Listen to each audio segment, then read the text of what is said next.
So on February 3rd, what we saw Yes. was you smashing some stuff up. Yeah, because I had to run for my life. Have you watched the video again? Let's see it again. Yeah. I'm videoing you. Just know that.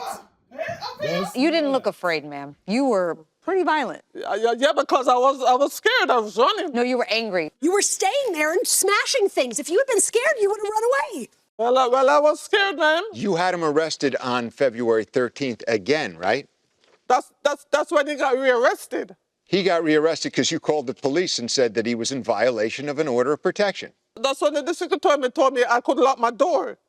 And then he left. He left for like 3 days, so I locked my door. What were you arrested for, Mr. Butthead?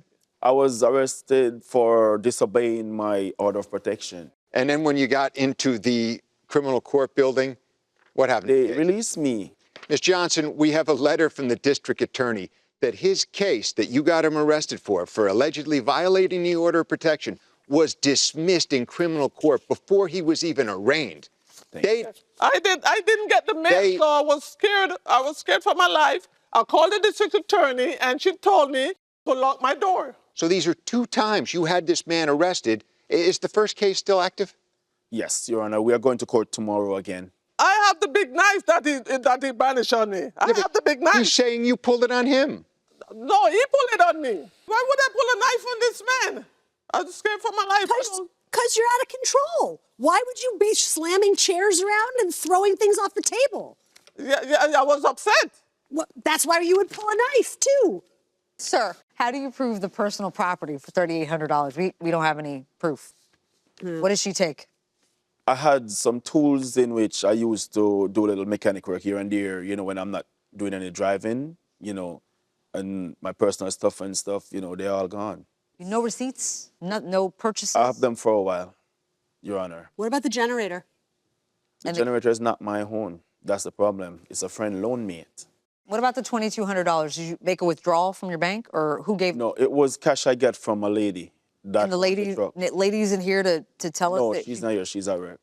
You said you had $2,200 stolen from you by Ms. Johnson. So how about the person who gave you that money who expected to have their truck repaired? She's at work. She know exactly what happened between Ms. Johnson and I while I lost it.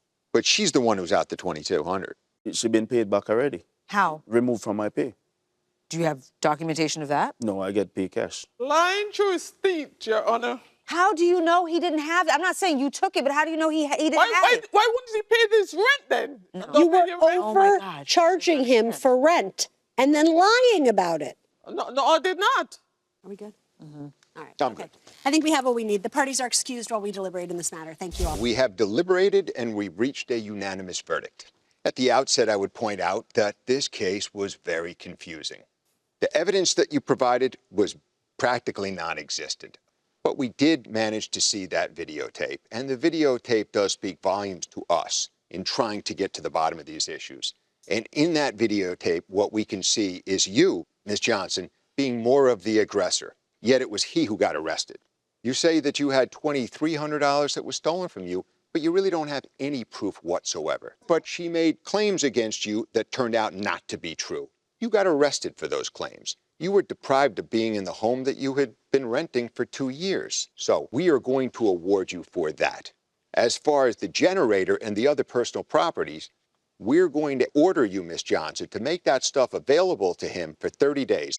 And as for the monetary award, for the false arrest and the constructive eviction that we feel you've proven, we are going to award the plaintiff in this case $2,500. And with respect to your counterclaim, Ms. Johnson, it fell well short of any proof that he did any damage to your home. So that's going to be dismissed. That is the verdict of this court.